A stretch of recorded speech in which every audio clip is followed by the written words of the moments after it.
मानक चंद, कमला देवी, राकेश, नीतू, ऋषभ और Ayushi Musharraf, B123, Sethi colony, Jaipur. Shri Parshvanath re rolling mills limited, Durgapur 1, Vardhaman, West Bengal. Amita Jain, पत्नी अनिल कुमार जैन, संगीता जैन, पत्नी विपिन कुमार जैन।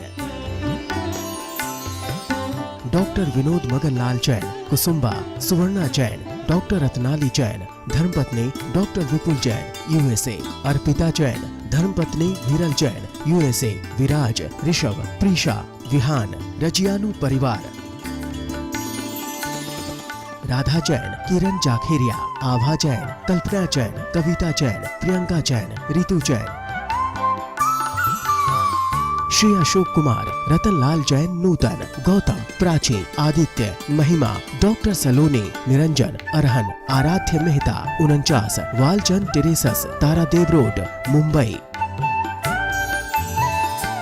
गुलाब Chand Singhai, Shrimati Santosh Singhai, Saurabh Nimisha Singhai, Smita Sanjay Jain, Shweta doctor Rajendra Jain, E/7/4 SBI colony, Arera colony, Bhopal. Sanjay Jain, Meena, Anchal एवं यश जैन, गोरेगांव, मुंबई पश्चिम। श्री किशोर खंधार, श्रीमती सुषमा एवं परिमल खंधार, अहमदाबाद, गुजरात। श्रीमती कमल कुमारी जैन, धर्मपत्नी स्वर्गीय श्री विनय प्रकाश जैन, विचित्रा, मंजू, नवीन, सीमा, अंकुर, शिखा, रुचि, अनिरुद्ध, यशा जैन, मिनल रेजिडेंसी, भोपाल, मध्य प्रदेश।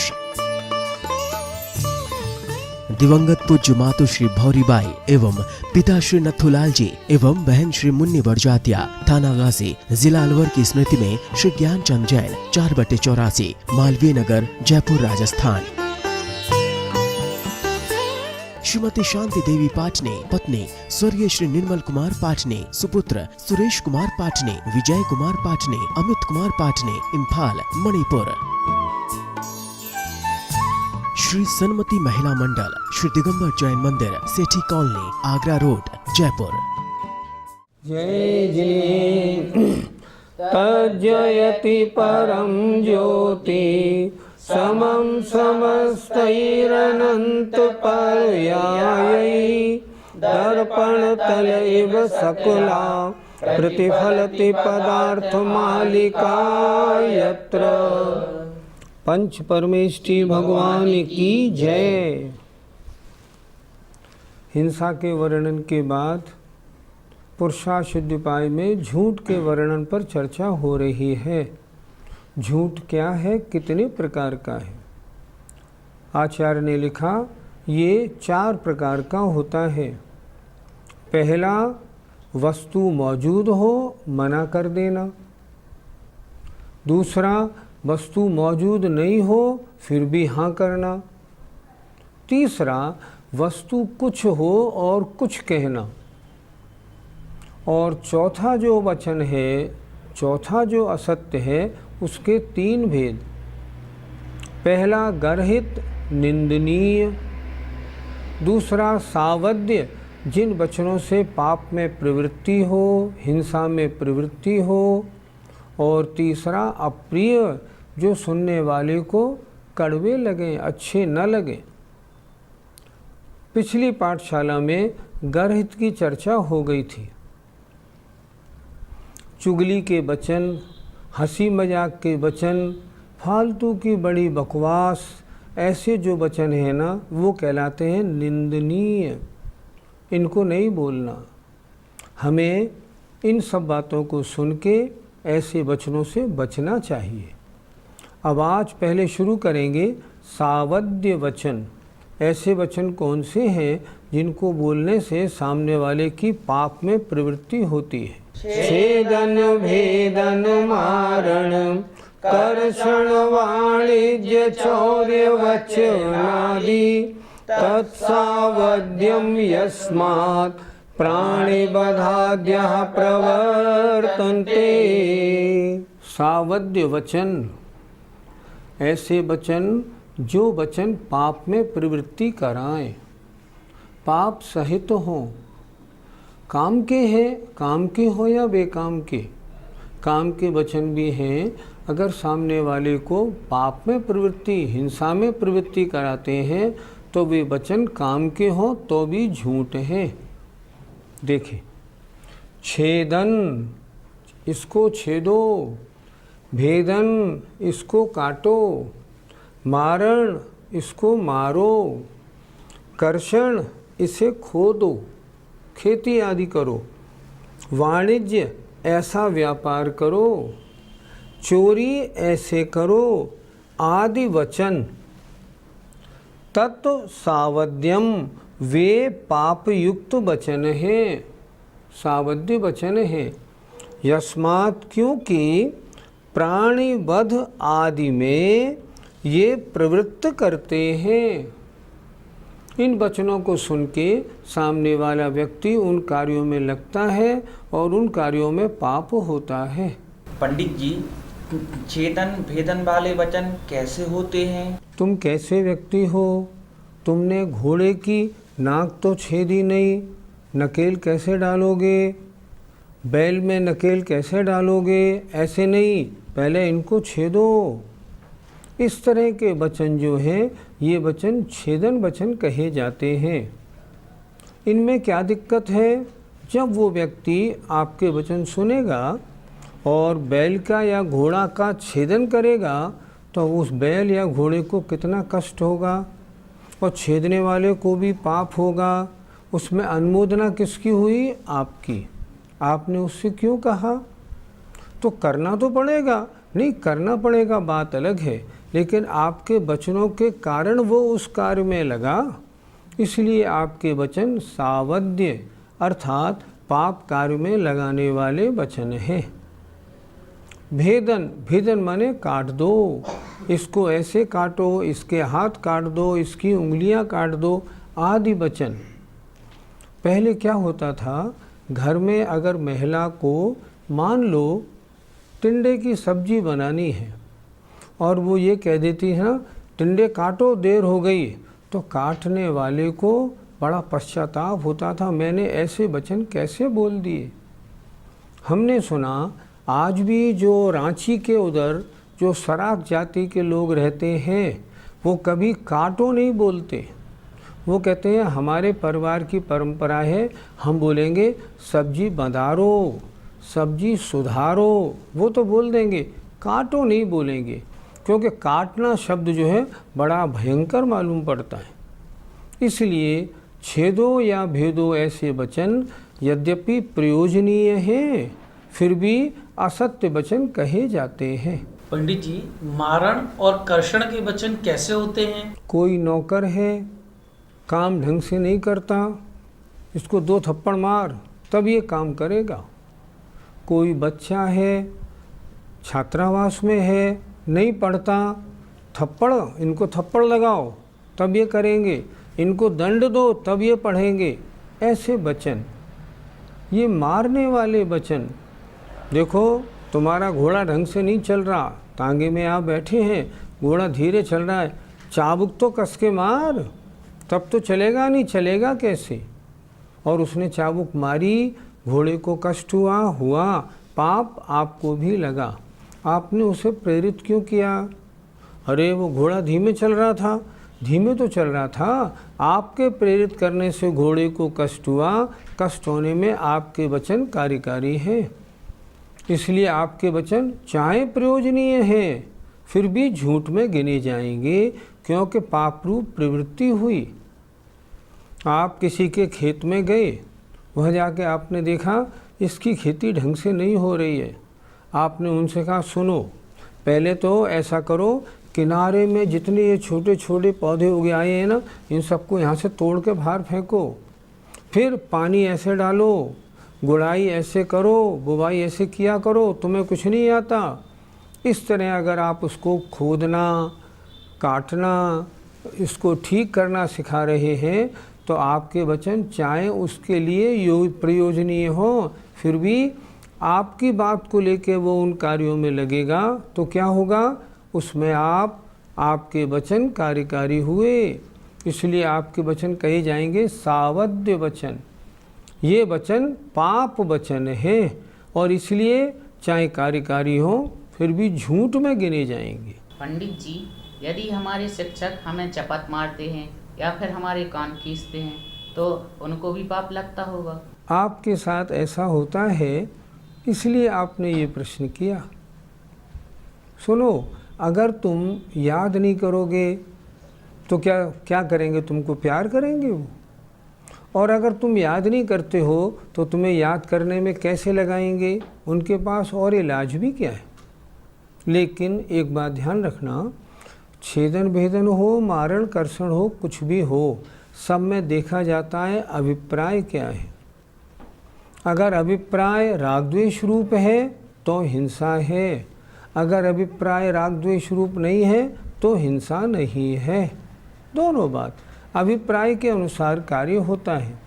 शिक्षक क्या चाहते हैं? ये विद्वान बने। तो विद्वान बनने के लिए अभी आपकी बचपन की उम्र है, इसलिए अगर शिक्षक या मान लो आपके माता पिता आपको थोड़ा कान नहीं खींचेंगे, चपत नहीं लगाएंगे तो आप पढ़ाई में लगेंगे कैसे? आपके नंबर आए 52%, मान लो 52% वाले को तो चपरासी भी गिरी नहीं मिलती आजकल। आजकल तो चपरासी के लिए भी 80% वाले लाइन में लगे रहते हैं। अब वो आपको कैसे डांटें? 52 से क्या होगा, थोड़ा आगे बढ़ो। इसके लिए वो खड़ा कर देते हैं, डांट लगाते हैं, चपत लगाते हैं, डंडा भी मार देते हैं।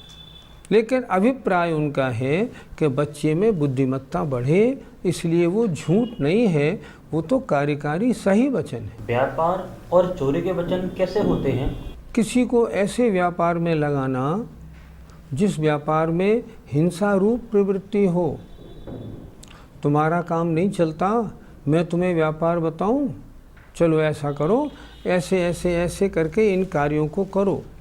जैसे मान लो तुम एक आटा मिल खोल लो, एक तेल मिल खोल लो, तुम एक जूते की दुकान खोल लो, यहाँ नहीं है कोई अच्छी चीज़ है। तुम एक दवाई की दुकान खोल लो, ये अच्छा काम है। आप उसे व्यापार में प्रवृत्ति करा रहे हैं। आप व्यापार में प्रवृत्ति कराएंगे, वो जो काम करेगा उसमें जो हिंसा होगी आपकी अनुमोदना हो गई। तो क्या व्यापार के वचन न बोलें? व्यापार के वचन तो बोलो, पर ऐसे बोलो जो पाप कार्य वाला व्यापार ना हो। अच्छी बात तो ये है, कोई पाप कार्य वाला व्यापार करता हो उसे समझाओ, भैया तुम्हारे व्यापार में बहुत हिंसा है, इस व्यापार को बदलो। ये है सत्य वचन। चोरी आदि के वचन हमने देखा, एक बार हम विदेश से लौट रहे थे तो हमने देखा एक सज्जन ये कह रहे थे, मैंने यहाँ से थोड़ी सोने की चीज़ें खरीदी हैं, अब जब निकलूँगा तो कस्टम वाले चेक करेंगे तब क्या होगा। तो एक सज्जन उनसे कह रहे थे, सुन, ये सोने का सामान खरीदा है ना, इसको अपने मोजे पहन रखे हैं ना, इन मोजों में डाल लेना। तो कस्टम ड्यूटी वाले कोई मोजे थोड़ी चेक करते हैं। ये चोरी के वचन हो गए। अगर कोई कहे टैक्स की चोरी कैसे करूं? सुनो, तुम्हारी ये चीज़ तो ऐसी है, अगर इसको बही खाते में ऐसा लिख दोगे ना टैक्स बच जाएगा, ऐसे बचा लिया करो। ये चोरी के वचन है। उसके लिए फ़ायदेमंद है, उसका प्रश्न नहीं उठ रहा। हमें ऐसा फ़ायदा नहीं चाहिए जो पाप रूप प्रवृत्ति करा के, गलत कार्य करा के और अर्थ का लाभ कराए। इसलिए ऐसे वचन बोलने योग्य नहीं। पंडित जी, ऐसे वचन तो घर गृहस्थी में बोलने ही पड़ते हैं, तो फिर क्या करें? जिसने सत्यानुव्रत लिया है, जो व्रती हो गया है, 2 प्रतिमाधारी है, वो तो बिल्कुल बोलेगा नहीं, अन्यथा उसके सत्यानुव्रत में दोष लगेगा। अब रही बात गृहस्थी वालों की, हमारी आपकी, तो इसका मतलब ऐसे जो शब्द हैं, क्या इनके बिना काम नहीं चल सकता? आप सोचो, क्या इसके बिना काम नहीं चल सकता? हम लोग क्या करते हैं, बहुत सारे वचन तो फालतू बोलते हैं। मैं नहीं बोलता तो भी काम चल जाता, मैंने उसमें अपनी दादागिरी लगा दी और मैंने बोल दिया ये नहीं ऐसा कर ले। क्यों बोल दिया? अपने वचनों पर संयम रखें। वचन बोलने से पहले सोचें, मेरे वचनों से पाप में प्रवृत्ति तो नहीं होगी, नहीं तो झूठ का दोष लगेगा। पहले अगर आप सोच के नाप तोल के बोलेंगे ना तो ऐसी गलती नहीं होगी। मानता हूँ गृहस्थी में ऐसे वचन बोले जाते हैं, लेकिन फिर भी जितना बचे उतना बचे। क्यों बोले? और जब भी बोले मीठा बोले और कम बोले। अगर कम बोलने की आदत आप डाल लेंगे, बहुत सारे झूठ से बच जाएंगे। पंडित जी, इन वचनों से झूठ पाप लगता है या हिंसा पाप लगता है? पहले आचार्य स्वयं कह चुके, दूसरे के दिल को दुखाना हिंसा है। उस हिंसा के उदाहरण स्वरूप झूठ, चोरी, कुशील और परिग्रह आचार्य ने लिखे हैं। अनृत वचनादि केवल मुदाहृतम शिष्य बोधाय, पहले लिखा है। अब ये वचन जो आपके हैं ये झूठ में आ गए, ठीक। अच्छा, इन वचनों से सामने वाले का दिल दुखेगा या नहीं? आपने अपने किसी कर्मचारी को एक लात मार के कहा ढंग से काम कर, फालतू बैठा है, उसको दिल दुखा, हिंसा लगेगी। अपने और दूसरे के दिल को दुखाना हिंसा है। कषायवश आपने ये कार्य किया और ऐसे वचन बोले, इसमें झूठ तो हुआ ही हुआ, हिंसा भी हुई। झूठ के 4 भेदों में चौथे भेद के 2 भेदों का वर्णन हो गया, एक गर्हित निंदनीय का और सावध्य पाप सहित का। अब तीसरा अप्रिय वचन क्या होते हैं, इसके बारे में आचार्य लिख रहे हैं। अरतिकरम भीतिकरम खेदकरम वैर शोक कलह करम यद परमपि तापकरम परस्य तत्सर्वमप्रियम ज्ञेयम्। निंदनीय वचन नहीं बोलने, जो पाप में लगाएं वो नहीं बोलने, और जो अप्रिय वचन हो वो भी नहीं बोलने हैं, वे झूठ में आते हैं। अप्रिय वचन की सीधी सादी परिभाषा, आपके जो वचन सामने वाले को अखर जाए वे वचन अप्रिय वचन है। देखें, अरतिकरम, अरति अप्रीति उत्पन्न कराने वाले, भीतिकरम भय कराने, डर उत्पन्न कराने वाले, खेदकरम पश्चाताप, खेद उत्पन्न करने वाले, और वैर और शोक और लड़ाई कराने वाले। यत अपरम अपि, और जो भी अन्य को, तापकरम संताप कष्ट देने वाले वचन हैं, परस्य माने अन्य को, तत्सर्वम उन सबको, अप्रियम ज्ञेयम अप्रिय जानना चाहिए। आपके ऐसे वचन जो सामने वाले में अप्रीति उत्पन्न करा दें, भाई भाई में झगड़ा करा दें, भीति कर्म जो आप में डर पैदा करा दें, खेद कर्म पश्चाताप करा दें, आपस में बैर करा दें, शोक उत्पन्न करा दें, लड़ाई झगड़ा करा दें, और जो भी अन्य को संताप पश्चाताप कराने वाले वचन हैं, परस्य माने अन्य को, वे सब अप्रिय वचन जानने चाहिए। ऐसे वचन ये झूठ हैं। क्यों? सामने वाले को कष्ट होता है, इसलिए ऐसे वचन भी नहीं बोलने चाहिए। पंडित जी, शास्त्रकारों ने गलत कार्य करने वालों के लिए कड़े कड़े वचनों से डांट लगाई है, क्या उनका यह कार्य झूठ के अंतर्गत आएगा? शास्त्रों में ऐसे वचन देखने को मिलते हैं, जैसे जो रात्रि भोजन करेगा वो अगले जन्म में क्या बनेगा, ये बनेगा। ऐसे वचन क्यों लिखे? इसलिए लिखे ताकि आप थोड़ा उस गलत कार्य से हट जाएं। सबसे बड़ी बात क्या है, जैसे असत अभिधानम अनृतम, लेकिन इसके साथ आपको जोड़ना है प्रमत्त योगात। अगर आपके वचनों के बोलने में राग द्वेष मिक्स है, समझिए, फिर आपको पाप लगेगा। अगर राग द्वेष मिक्स नहीं है, भावना कल्याण की है, तो नहीं लगेगा। अगर मान लो पिता बच्चे से कहता है अगर तू नहीं पढ़ा लिखा तो तू मेरा नाम डबोएगा, सारे खानदान की बदनामी कराएगा, तो ऐसा क्यों कहते हैं? ताकि ये अच्छी तरह से पढ़ाई करे। तो ये वचन झूठ माने जाएंगे? झूठ नहीं माने जाएंगे। क्यों नहीं माने जाएंगे? उसकी उन्नति, उसकी तरक्की नहीं तो कैसे होगी? बच्चों में मैच्योरिटी नहीं होती, वो अभी नहीं जानते हमारे किस कार्य करने का हमें क्या फल मिलेगा। इसलिए ऐसे शब्दों से उनको डांट लगाना उनके हित के लिए है, राग द्वेष के कारण नहीं। इसलिए वो वचन झूठ में नहीं आएंगे, हैं अप्रिय ज़रूर, फिर भी झूठ में नहीं आएंगे। पंडित जी, डर पैदा करने वाले वचन कैसे होते हैं? जिससे सामने वाले में भय उत्पन्न हो जाए। आपने तो कह दिया छात्र से, मैं छात्र की बात इसलिए करता हूँ कि हमारा श्रवण संस्कृति संस्थान है, इसमें 170 बच्चे पढ़ते हैं और उनको पढ़ाने का कार्य हम लोगों का है। ये जो हो रहा है इस समय कक्षा का सारा हिसाब किताब, ये श्रवण संस्कृति संस्थान सांगानेर में हो रहा है। आप भी अगर अपने बच्चे को विद्वान बनाना चाहें, हमारे यहाँ भिजवाइए।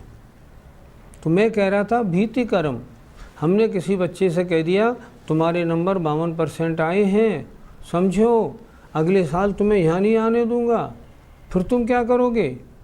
कहाँ रहोगे बताओ? सोचो, फ्री में रहते हो और फिर भी तुम पढ़ते नहीं हो मन लगा के। आपने तो उसमें डर पैदा करा दिया। अब बेचारा सोचेगा अब यहाँ मुझे अगले साल नहीं बुलाया तो फिर मैं कहाँ जाऊँगा। वो अच्छा वाला पढ़ता था, अब पढ़ने में उसका मन और भी ख़राब हो जाएगा। इसलिए ऐसे डर उत्पन्न करने वाले वचन बोलने की बजाय उसे अच्छी तरह समझा दें। देखो हमारे यहाँ का नियम ये है, इतने % से कम होने वालों को अगले साल नहीं बुलाया जाता। तुम क्या चाहते हो? आना चाहते हो कि हाँ, तो मेहनत करो ना। किसी कार्य के लिए हम 2 तरह के वचन बोल सकते हैं, एक सामने वाले को अखरने वाले भी और एक सामने वाले को प्रिय लगने वाले भी। ये हमारे विवेक पर निर्भर करता है। हम क्या करें? हम ऐसे वचन बोलें जो हित मित और प्रिय हों। इन 3 शब्दों को लिख लीजिए। बोलने से पहले सोचिए हितकारी है या नहीं, थोड़े हैं या नहीं और प्रिय हैं या नहीं। अगर हैं तो बोलिए, नहीं तो मत बोलिए। कम से कम बोलिए, ज़्यादा बोलेंगे तो ये दिक्कतें आएंगी ही आएंगी। कम बोलने वाला तो झूठ से वैसे ही बच जाता है। इसलिए आज जो 3 प्रकार का, ये चौथे प्रकार का जो झूठ बताया गया और 3 झूठ जो पहले और बचाए गए, चारों प्रकार के झूठ का अच्छी तरह मंथन करें। तो जब भी वचन बोलें तो बोलने से पहले तोलें फिर बोलें, अन्यथा झूठ तो लगेगा, हिंसा का भी दोष लगेगा। जय जिनेंद्र। मानक चंद, कमला देवी, राकेश, नीतू, ऋषभ और Ayushi Musharraf, B123, Sethi colony, Jaipur. Shri Parshvanath re rolling mills limited, Durgapur 1, Vardhaman, West Bengal. Amita Jain, पत्नी अनिल कुमार जैन, संगीता जैन, पत्नी विपिन कुमार जैन। डॉक्टर विनोद मगन लाल जैन, कुसुम्बा, सुवर्णा जैन, डॉक्टर रत्नाली जैन, धर्मपत्नी डॉक्टर विपुल जैन, USA। अर्पिता जैन, धर्मपत्नी हिरल जैन, USA। विराज, ऋषभ, प्रीशा, विहान, रजियानु परिवार। राधा जैन, किरण जाखेरिया, आभा जैन, कल्पना जैन, कविता जैन, प्रियंका जैन, रितु जैन। श्री अशोक कुमार, रतन लाल जैन, नूतन, गौतम, प्राची, आदित्य, महिमा, डॉक्टर सलोनी, Niranjan, Arhan, Aaradhya Mehta, 49, Walchand terraces, Tardeo road, Mumbai. Gulab Chand Singhai, Shrimati Santosh Singhai, Saurabh Nimisha Singhai, Smita Sanjay Jain, Shweta doctor Rajendra Jain, E/7/4 SBI colony, Arera colony, Bhopal. Sanjay Jain, Meena, Anchal एवं यश जैन, गोरेगांव, मुंबई पश्चिम। श्री किशोर खंधार, श्रीमती सुषमा एवं परिमल खंधार, अहमदाबाद, गुजरात। श्रीमती कमल कुमारी जैन, धर्मपत्नी स्वर्गीय श्री विनय प्रकाश जैन, विचित्रा, मंजू, नवीन, सीमा, अंकुर, शिखा, रुचि, अनिरुद्ध, यशा जैन, मिनल रेजिडेंसी, भोपाल, मध्य प्रदेश। दिवंगत पूज्य मातु श्री भौरीबाई एवं पिता श्री नथुलाल जी एवं बहन श्री मुन्नी बड़जातिया, थाना गाजी, जिला अलवर की स्मृति में श्री ज्ञानचंद जैन, 4/84, मालवीय नगर, जयपुर, राजस्थान। श्रीमती शांति देवी पाटने, पत्नी स्वर्गीय श्री निर्मल कुमार पाटने, सुपुत्र सुरेश कुमार पाटने, विजय कुमार पाटने, अमित कुमार पाटने, इम्फाल, मणिपुर। श्री सन्मति महिला मंडल, श्री दिगंबर जैन मंदिर, सेठी कॉलोनी, आगरा रोड, जयपुर।